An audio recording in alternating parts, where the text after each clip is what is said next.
बद्रीनाथ, एक मंदिर या अद्भुत रहस्यों की भूमि। क्या आपने कभी सोचा है कोई जगह जहां साल के 6 महीने बर्फ की सफेदी छाई रहती है, वहां एक ज्योति बिना रुके बिना बुझे कैसे जलती रहती है? या फिर वो मंदिर जहां पूजा तो होती है लेकिन कभी शंख नहीं बजाया जाता? आखिर क्यों? उत्तराखंड में स्थित बद्रीनाथ धाम ये सिर्फ एक तीर्थ स्थान नहीं है, बल्कि सनातन धर्म के अद्भुत रहस्यों और चमत्कारों का केंद्र है। इसे दूसरा बैकुंठ कहा जाता है क्योंकि यहाँ की कहानियां और दिव्य लीलाएं किसी भी भक्त के हृदय को मोह लेने के लिए पर्याप्त है। इस मंदिर के कपाट जब 6 महीने के लिए बंद कर दिए जाते हैं तो अंदर जल रही अखंड ज्योति कभी नहीं बुझती। आखिर कौन इसे जलाए रखता है? क्या यह किसी अदृश्य शक्ति का प्रभाव है या फिर भगवान विष्णु की कोई लीला? ये माना जाता है कि नरसिंह भगवान की मूर्ति का एक हाथ हर साल पतला होता जा रहा है। पुराणों में लिखा है जिस दिन ये हाथ पूरी तरह टूट जाएगा, बद्रीनाथ का अंत शुरू हो जाएगा। क्या ये कलयुग के अंत का संकेत है? बद्रीनाथ का तापमान कभी भी 9 डिग्री से अधिक नहीं जाता, लेकिन वहां मौजूद तप्त कुंड में पानी हमेशा 54 डिग्री रहता है। क्या ये विज्ञान का करिश्मा है या किसी दिव्य शक्ति का प्रमाण? दोस्तों, बद्रीनाथ में मौजूद भीम पुल के बारे में कहा जाता है कि महाबली भीम ने इस पुल को महज एक ही पत्थर से बना दिया था, लेकिन बिना किसी सहारे यह पुल आज तक कैसे टिका है? क्या यह किसी अद्भुत शक्ति का प्रतीक है? दोस्तों, आदि शंकराचार्य ने नारद कुंड से इस दिव्य मूर्ति को निकाला था, लेकिन उन्हें इस स्थान का ज्ञान आखिर कैसे हुआ? और सबसे बड़ा सवाल, क्या सच में बद्रीनाथ धाम एक दिन विलुप्त हो जाएगा? इन सभी रहस्यों के पीछे अद्भुत रहस्य और सत्य जानने के लिए जुड़िए हमारे साथ इस रोमांचक सफर में, जहां हर चमत्कार आपको चौंका देगा और हर कहानी आपके विश्वास को एक नई ऊंचाई पर ले जाएगी। तो आइए कदम रखते हैं बद्रीनाथ के रहस्यमयी संसार में। दोस्तों, बद्रीनाथ धाम के अनगिनत रहस्यों को समझने से पहले हमें इसके निर्माण की पौराणिक कथा को समझना होगा। यह सिर्फ एक मंदिर नहीं है, बल्कि एक दिव्य धाम है जिसका संबंध स्वयं भगवान विष्णु और भगवान शिव से जुड़ा है। मान्यता है कि यह स्थान पहले भगवान शिव का निवास था, जहां वो माता पार्वती और अपने गणों के साथ वास करते थे। शांत, निर्मल और दिव्य वातावरण से घिरा यह स्थान शिव के ध्यान और साधना के लिए सर्वोत्तम था। लेकिन भाग्य को कुछ और ही मंजूर था। एक दिन भगवान विष्णु ध्यान और तपस्या के लिए एक उपयुक्त स्थान की खोज में निकले। जब उन्होंने इस स्थान को देखा तो वो इससे अत्यंत प्रभावित हुए और यहीं रहने का विचार किया। लेकिन ये तो भगवान शिव का धाम था, भला वो अपने आराध्य से यह स्थान कैसे मांग सकते थे? तब भगवान विष्णु ने एक अनोखी लीला रची। वो एक छोटे से बालक के रूप में प्रकट हुए और जोर जोर से रोने लगे। उनकी करुणामयी आवाज सुनकर माता पार्वती का हृदय द्रवित हो उठा। वो उस नन्हे बालक को अपने पास बुलाने लगे, उसे गोद में लेने लगे। लेकिन भगवान शिव तुरंत समझ गए ये कोई साधारण बालक नहीं है, स्वयं साक्षात नारायण है। भगवान शिव ने माता पार्वती से कहा, देवी, ये बालक स्वयं शांत हो जाएगा, तुम इसकी तनिक चिंता मत करो। लेकिन ममता से भरी माता पार्वती उस बच्चे को चुप कराने में लग गई और वह उसे अपने साथ अंदर ले जाने लगी।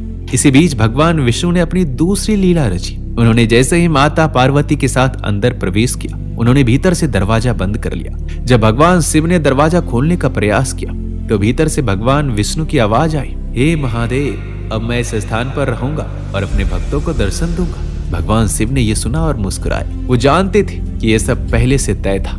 उसके मन में कोई कलेश नहीं था, बल्कि प्रसन्नता थी, क्योंकि उन्हें स्वयं केदारनाथ धाम में जाकर कलयुग में भक्तों की रक्षा करनी थी। उन्होंने भगवान विष्णु को आशीर्वाद दिया और कहा, हे नारायण, अब यह स्थान बद्रीनाथ के नाम से प्रसिद्ध होगा और युगों युगों तक भक्तगण यहाँ आपकी आराधना करेंगे। और इसी तरह भगवान शिव के केदारनाथ जाने के साथ ही बद्रीनाथ धाम की स्थापना हुई। यह धाम केवल एक तीर्थ स्थल नहीं है, बल्कि भक्ति, प्रेम और ईश्वर की अनंत लीलाओं का प्रतीक है। तो दोस्तों, जब भी आप बद्रीनाथ जाएं तो इस कथा को अवश्य स्मरण करें, क्योंकि यह स्थान केवल पत्थरों और मूर्तियों की मंदिर नहीं, बल्कि ईश्वर के प्रेम और लीला का जीवंत प्रमाण है। कहते हैं बद्रीनाथ धाम का निर्माण स्वयं देवताओं के आदेश पर भगवान विश्वकर्मा ने किया था। लेकिन क्या आप जानते हैं, इस मंदिर में स्थापित भगवान विष्णु की प्रतिमा एक अद्भुत और रहस्यमय इतिहास है। ये रहस्य सुनकर आपका हृदय श्रद्धा से भर उठेगा। बद्रीनाथ मंदिर में जो मूर्ति स्थापित है वो साधारण नहीं है, बल्कि सालीग्राम पत्थर से निर्मित है और लगभग 1 मीटर लंबी है। ये वही दिव्य प्रतिमा है जिसे आदि गुरु शंकराचार्य ने 7वीं शताब्दी में अलकनंदा नदी से निकालकर स्थापित किया था। इस मूर्ति को स्वयं प्रकट हुई प्रतिमा माना जाता है, यानी यह भगवान विष्णु की साक्षात मूर्ति है जिसे किसी ने तराशा नहीं बल्कि ईश्वर ने स्वयं प्रकट किया है। 6वीं शताब्दी के आसपास कोई सैनिक तैनात नहीं थे, तब इस पवित्र मूर्ति को बचाने के लिए पुजारियों ने अलकनंदा नदी में प्रवाहित कर दिया। उस समय हुडों और बौद्धों द्वारा मंदिर पर हमले किए जाते थे, इसलिए पुजारियों को डर था कहीं इस अनमोल प्रतिमा को नुकसान न पहुंचे। सदियों तक ये मूर्ति नदी में लुप्त रही, लेकिन भगवान की इच्छाएं अपरंपार होती है। सैकड़ों वर्ष बीत गए, फिर आदि शंकराचार्य बद्रीनाथ पहुंचे।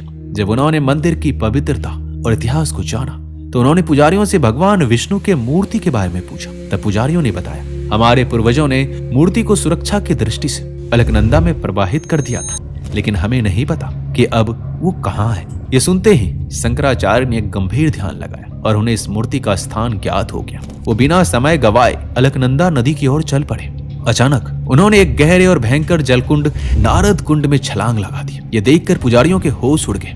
नारद कुंड बेहद गहरा और विशाल था, जहां गिरने के बाद जीवित बचना लगभग असंभव था। पुजारियों को लगा वो शंकराचार्य को खो देंगे, लेकिन कुछ ही क्षणों बाद पानी में एक चमत्कार हुआ। शंकराचार्य जल से बाहर निकले और उनके हाथों में थी भगवान बद्री विशाल की दिव्य मूर्ति। ये देखकर सभी पुजारियों और भक्तों ने श्रद्धा से शीश झुका दिया। संपूर्ण बद्रीनाथ क्षेत्र में हर्ष की लहर दौड़ गई। इस दिव्य मूर्ति को उन्होंने बद्रीनाथ मंदिर में स्थापित किया, जहां आज भी इसकी पूजा होती है। शास्त्रों के अनुसार बद्रीनाथ धाम में भगवान नारायण की पूजा 6 महीने मनुष्य और 6 महीने देवता करते हैं। जब मंदिर के कपाट शीतकाल में बंद होते हैं तो भगवान बद्री विशाल की पूजा जोशीमठ में स्थित उनकी उत्सव मूर्ति के रूप में होती है। इस कथा से ये सिद्ध होता है कि बद्रीनाथ धाम केवल एक तीर्थ नहीं बल्कि ईश्वर के साक्षात चमत्कार का प्रमाण है। दोस्तों, कभी क्या आपने ये सोचा है कि बद्रीनाथ धाम की कपाट हर साल 6 महीनों तक बंद क्यों रहते हैं? आखिर क्या कारण है? भगवान बद्री विशाल के दर्शन केवल आधे साल तक ही संभव होते हैं, और सबसे बड़ा रहस्य, जब मंदिर बंद रहता है तब भी अखंड ज्योति कैसे जलती है? आइए इन रहस्यों को समझते हैं। बद्रीनाथ धाम की प्राकृतिक स्थितियां अत्यधिक कठिन और चुनौतीपूर्ण है। अक्टूबर नवंबर के महीने आते ही भारी बर्फबारी शुरू हो जाती है, जिससे मंदिर तक पहुंचना लगभग असंभव हो जाता है। बर्फ की मोटी परतें, ठंडी हवाएं और अत्यधिक ठंड के कारण ये क्षेत्र पूरी तरह निर्जन हो जाता है। श्रद्धालुओं की सुरक्षा और सुविधा को ध्यान में रखते हुए विजया दशमी के दिन मंदिर के कपाट बंद करने की तिथि घोषित की जाती है और आमतौर पर अक्षय तृतीया के शुभ अवसर पर इन्हें पुनः खोला जाता है। लेकिन क्या भगवान भी इन 6 महीनों तक बद्रीनाथ धाम छोड़ देते हैं?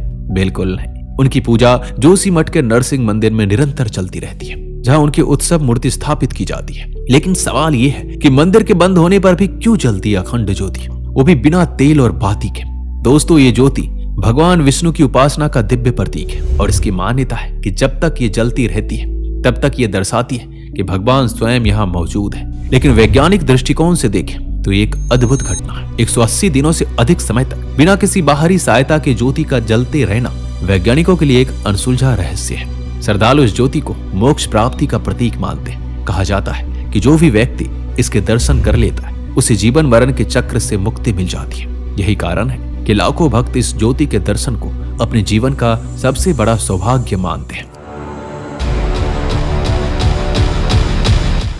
दोस्तों, बद्रीनाथ धाम सिर्फ एक दिव्य वातावरण और आध्यात्मिक ऊर्जा के लिए प्रसिद्ध नहीं है, बल्कि यहाँ की परंपराएं और नियम भी बेहद अनोखे और रहस्यमय है। इनमें से एक परंपरा है, बद्रीनाथ मंदिर में केवल केरल के नबुंदरी ब्राह्मण ही मुख्य पुजारी बन सकते हैं। लेकिन आखिर ऐसा क्यों है? आइए इसे समझते हैं। 7वीं शताब्दी में जब आदि शंकराचार्य ने बद्रीनाथ धाम में भगवान विष्णु की मूर्ति को नारद कुंड से निकालकर पुनः स्थापित किया, तो उन्होंने ये परंपरा शुरू की कि उत्तर भारत के मंदिरों में दक्षिण भारतीय ब्राह्मण और दक्षिण भारत के मंदिरों में उत्तर भारतीय ब्राह्मणों को पुजारी बनाया जाए। इसका एक गहरा कारण था संस्कृति और ज्ञान का आदान प्रदान। आदि शंकराचार्य ने सोचा कि इन दोनों क्षेत्रों की धार्मिक परंपराओं का समन्वय होगा और सनातन धर्म की एकता और मजबूती बनी रहेगी।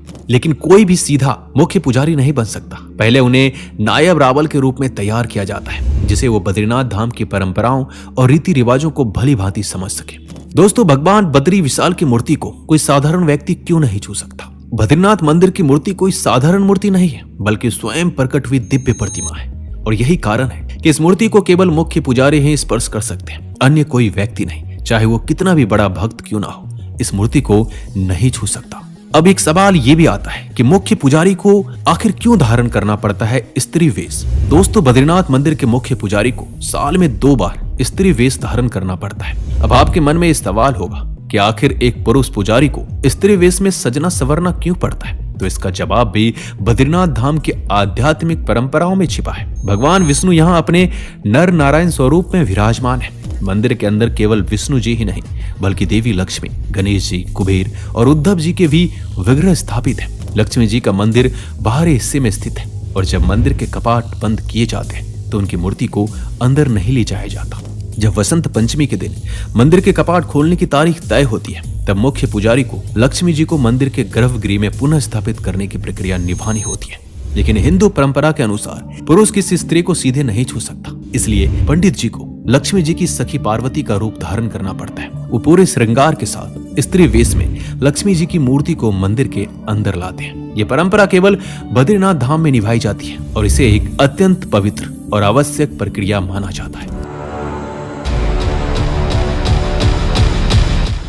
दोस्तों, बद्रीनाथ धाम के रहस्य सिर्फ मंदिरों तक ही सीमित नहीं है। यहाँ से लगभग 4 किलोमीटर की दूरी पर स्थित है वसुधारा झरना, जो न सिर्फ अपनी प्राकृतिक सुंदरता के लिए प्रसिद्ध है, बल्कि अपने अलौकिक रहस्यों के लिए भी जाना जाता है। कहते हैं इस झरने का जल हर किसी पे नहीं गिरता, सिर्फ वही व्यक्ति इस झरने की पवित्र जलधारा को महसूस कर सकता है, जिसका मन निर्मल और पवित्र हो, जो सच्ची भक्ति और पुण्य आत्मा वाला हो। पर क्या ये केवल एक लोक कथा है या इसके पीछे कोई गहरी आध्यात्मिक सच्चाई छुपी है? आइए जानते हैं वसुधारा झरना से जुड़े अनोखे रहस्य को। वसुधारा झरना आज भी महाभारत के कालखंड की गवाही देता है। 400 फीट की ऊंचाई से गिरता ये झरना प्रकृति का एक अद्भुत चमत्कार है, लेकिन इसके साथ ही ये एक आध्यात्मिक शक्ति का भी प्रतीक है। पुराणों के अनुसार महाभारत युद्ध के बाद जब पांडव अपने अंतिम सफर स्वर्गारोहिणी यात्रा पर निकले, तो उन्होंने वसुधारा झरना के रास्ते से ही हिमालय की ओर प्रस्थान किया। सहदेव ने इसी वसुधारा झरना के निकट अपने प्राण त्याग दिए थे। ये वही स्थान है जहां से स्वर्गारोहिणी यात्रा के लिए पवित्र आत्माओं को मोक्ष की प्राप्ति होती है। झरने का जल केवल पुण्य आत्माओं पर ही गिरता है। जिसके हृदय में पाप है तो पानी उसके ऊपर नहीं गिरता। क्या यह सिर्फ एक मान्यता है? इसका उत्तर प्राकृतिक और आध्यात्मिक दोनों दृष्टिकोण से देखा जा सकता है। अगर हम वैज्ञानिक दृष्टिकोण से देखें तो हो सकता है तेज हवा और झरने की ऊंचाई की वजह से पानी कुछ खास दिशाओं में गिरे और कुछ जगहों पर ना पहुंचे, लेकिन जो श्रद्धालु यहाँ आते हैं उनका अनुभव कुछ और ही कहता है। आध्यात्मिक दृष्टिकोण से देखें तो ऐसा माना जाता है कि इस जल में दिव्य ऊर्जा है और ये केवल उन्हीं पर गिरता है जिनकी आत्मा पवित्र होती है। जो इस झरने की एक भी बूंद को महसूस कर लेते हैं वो मोक्ष के अधिकारी माने जाते हैं। दोस्तों, वसुधारा झरना के पास स्थित है भीम पुल, जो बद्रीनाथ धाम की एक और रहस्यमय जगहों में से एक है। इस पुल की कहानी भी उतनी ही अद्भुत है जितना कि यह स्थान। मान्यता के अनुसार जब पांडव स्वर्गारोहिणी की यात्रा पर थे तो उनके रास्ते में सरस्वती नदी का उग्र प्रभाव आ गया। द्रौपदी नदी पार नहीं कर पा रही थी। तब भीम ने अपने अद्भुत शक्ति से एक विशाल चट्टान उठाई, उस नदी के ऊपर पुल की तरह रख दिया। यह विशाल पत्थर भीम पुल के नाम से प्रसिद्ध हुआ। आज भी ये पुल एक रहस्य है, क्योंकि ये चट्टान बिल्कुल संतुलित अवस्था में टिकी हुई है, बिना किसी सहारे के। ये देखने में एक प्राकृतिक संरचना लगती है, लेकिन इसकी स्थिति और संतुलन वैज्ञानिकों के लिए भी रहस्य बना हुआ है। दोस्तों, बद्रीनाथ धाम केवल मंदिर और भगवान विष्णु की आराधना का केंद्र ही नहीं, बल्कि यहाँ की हर परंपरा कुछ कहती है। दोस्तों, कभी आपने ये सोचा है कि यहाँ श्रद्धालुओं को तुलसी का प्रसाद ही क्यों दिया जाता है? आइए जानते हैं तुलसी प्रसाद की महिमा और तप्त कुंड का रहस्य। बद्रीनाथ धाम में सबसे ज्यादा तुलसी का प्रसाद ही चढ़ाया और वितरित किया जाता है। इसके पीछे कुछ आध्यात्मिक और वैज्ञानिक कारण है। पहला, तुलसी भगवान विष्णु को अति प्रिय है। दूसरा, बद्रीनाथ धाम के आसपास तुलसी बहुतायत में पाई जाती है। तीसरा, तुलसी में औषधि गुण होते हैं जो मन और शरीर को शुद्ध करते हैं। चौथा, यह शुद्ध और पवित्र मानी जाती है, इसलिए इसे सिर्फ भगवान को अर्पित करने के लिए ही तोड़ा जाता है। दोस्तों, बद्रीनाथ की ठंडी जलवायु में उगने वाली तुलसी की खुशबू महीनों तक बनी रहती है और ये खराब भी नहीं होती। श्रद्धालु इसे अपने घर ले जाते हैं ताकि भगवान बद्री विशाल का आशीर्वाद हमेशा उनके साथ बना रहे। दोस्तों, यहाँ पे मौजूद तप्त कुंड किसी रहस्य से कम नहीं है। बद्रीनाथ मंदिर के पास स्थित तप्त कुंड जो एक रहस्यमय गर्म पानी का स्रोत है, पर सवाल है कि चारों ओर जहाँ बर्फ है वहाँ ये कुंड हमेशा गर्म कैसे रहता है। पहले हम पौराणिक मान्यता की बात करते हैं। हिंदू धर्म के शास्त्रों के अनुसार ये कुंड सूर्य देव का निवास स्थान माना जाता है। माना जाता है कि भगवान विष्णु ने इस कुंड में स्नान कर तपस्या की थी, इसलिए जो भी श्रद्धालु यहाँ स्नान करता है वो पवित्र हो जाता है और सभी पापों से मुक्त हो जाता है। अब हम बात करते हैं वैज्ञानिक दृष्टिकोण की। वैज्ञानिकों के अनुसार बद्रीनाथ क्षेत्र भूतापीय ऊर्जा यानी कि जियोथर्मल एनर्जी से प्रभावित है। इस क्षेत्र की गर्म चट्टानों के नीचे से निकलने वाली गंधक और खनिज युक्त गर्म धाराएं इस कुंड में आती है, जिससे पानी हमेशा गर्म बना रहता है। इस पानी में औषधीय गुण भी पाए जाते हैं जो कई बीमारियों को ठीक करने में सहायक होते हैं। ये कुंड हमेशा पानी से भरा रहता है। इस कुंड के आसपास तापमान हमेशा 9 से 10 डिग्री के बीच रहता है, यहाँ तक कि माइनस में भी रहता है, जो इतना कम होता है कि सामान्य पानी भी जमकर बर्फ बन सकता है। लेकिन इस कुंड का पानी हमेशा 54 डिग्री रहता है, जो काफी गर्म रहता है। ऐसा मान्यता है कि इस कुंड में स्नान करने से व्यक्ति को चर्म रोगों से हमेशा के लिए मुक्ति मिल जाती है। दोस्तों, इस कुंड की सबसे हैरान करने वाली बात यह भी है कि इसे बाहर से छूने पर पानी काफी गर्म लगता है, लेकिन नहाते समय इसका पानी शरीर के तापमान के समान हो जाता है, जिससे स्नान करने पर शरीर जलता नहीं है। ये सच में आश्चर्यजनक है। जहाँ आसपास का तापमान इतना ठंडा है, नल का पानी भी जम जाए, वहीं इस कुंड का पानी इतना गर्म कैसे। दोस्तों, हमारे सनातन धर्म में शंख का विशेष महत्व होता है, ये हर कोई जानता है। बल्कि महत्व ही नहीं, समुद्र मंथन से निकलने वाले 14 रत्नों में से एक शंख भी था। लेकिन क्या आपको ये पता है बद्रीनाथ धाम में शंख बजाने पर रोक है? आखिर ऐसा क्यों? इसके पीछे की कहानी शायद ही आप जानते होंगे, तो चलिए आपको बताते हैं बद्रीनाथ धाम में शंख न बजने की इस कहानी को। पौराणिक कथा के अनुसार एक बार लक्ष्मी जी तुलसी भवन में ध्यान मुद्रा में बैठी थी। उसी समय भगवान विष्णु ने शंखचूर नामक असुर का वध किया था। विष्णु जी शंख नहीं बजाना चाहते थे ताकि लक्ष्मी जी की साधना में कोई विघ्न न आए। तभी से बद्रीनाथ धाम में शंख बजाने पर रोक लग गई। यही कारण है कि आज भी यहाँ शंखनाद नहीं किया जाता है। दोस्तों, एक सवाल ये भी है, क्या सच में विलुप्त हो जाएगा बद्रीनाथ धाम? दोस्तों, जोशीमठ में भगवान नरसिंह का मंदिर इस भविष्यवाणी से जुड़ा है। बद्रीनाथ धाम और जोशीमठ का एक गहरा संबंध है। जोशीमठ में भगवान नरसिंह की प्रतिमा का एक हाथ धीरे धीरे पतला होता जा रहा है। यह हाथ अब सुई की नोक जितना पतला रह गया है। भविष्यवाणी के अनुसार जिस दिन यह हाथ पूरी तरह अलग हो जाएगा, उस दिन नर और नारायण पर्वत आपस में मिल जाएंगे। इससे बद्रीनाथ का रास्ता हमेशा के लिए बंद हो जाएगा और बद्रीनाथ मंदिर हमेशा के लिए विलुप्त हो जाएगा। क्या सच में ऐसा होगा? वैज्ञानिक दृष्टिकोण से देखें, भूगर्भीय हलचल और भूस्खलन की संभावना हमेशा बनी रहती है। बदलते पर्यावरण और जलवायु परिवर्तन के कारण भविष्य में भूगर्भीय गतिविधियां बढ़ सकती है, जिससे भविष्यवाणी सच हो सकती है। बद्रीनाथ धाम केवल एक मंदिर नहीं, एक दिव्य रहस्य है। ये कोई तीर्थ स्थल नहीं, बल्कि आध्यात्मिकता, विज्ञान और रहस्यों का संगम है। दोस्तों, क्या आप कभी बद्रीनाथ धाम गए हैं? तो हमें अपना एक्सपीरियंस कमेंट बॉक्स में अवश्य लिखिएगा। इस डॉक्यूमेंट्री में बस इतना ही। मिलते हैं अगली वीडियो में। अपना ख्याल रखिएगा।